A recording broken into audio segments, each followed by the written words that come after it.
I grew up in Nigeria up until I was in my early teens or just sort of kind of going into my teens.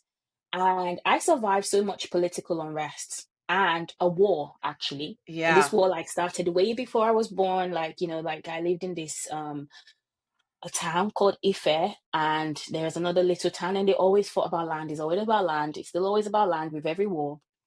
And the war was really bad. There was a lot of shooting, and we lived very close to the sort of the battlefield where these two communities came together and they're shooting each other.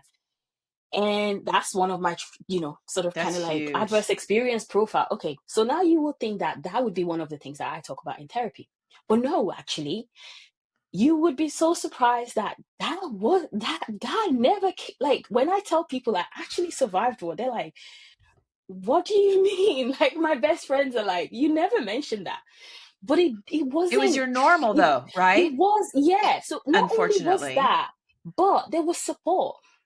First of all, I didn't Oh. like school. Hmm. So I didn't get to go to school. School was more of the bigger threat for me than the war. I was a child, right? Like, I was what, 10, 11.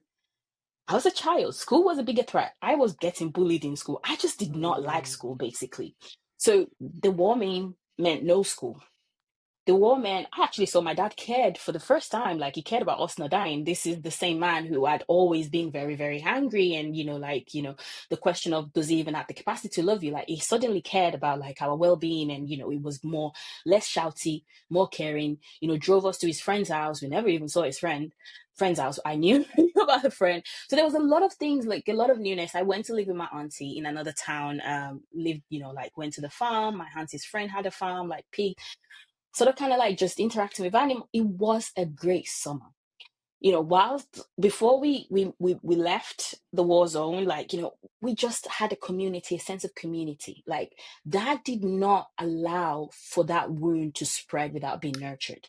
And that's the Right. thing about adverse experiences. When our pain gets seen, when our pain gets heard, when Hmm. our pain gets understood, it's it reduces the likability of It post-traumatic stress so that gets does. prolonged.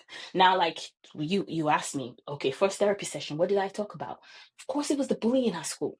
Of Right. course, it was like, the friendship rejection. Hmm. Those had more impact on my nervous system when I started to explore my trauma profile.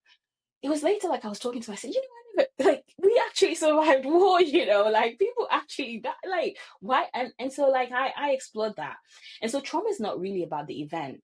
It's really about what happens after the event. And a lot of time, the wound of trauma becomes very, what's the word? Like, the nature of the wound depends on what support you got or you didn't get, True. True. because you disconnect if you don't get any support. It Hmm. lives inside, and sometimes you disconnect. You don't even, your subconscious remembers, but your conscious mind is continuing to just live life and Right. continuing to survive. And that's one of the most peculiar things about trauma. It fascinates me myself.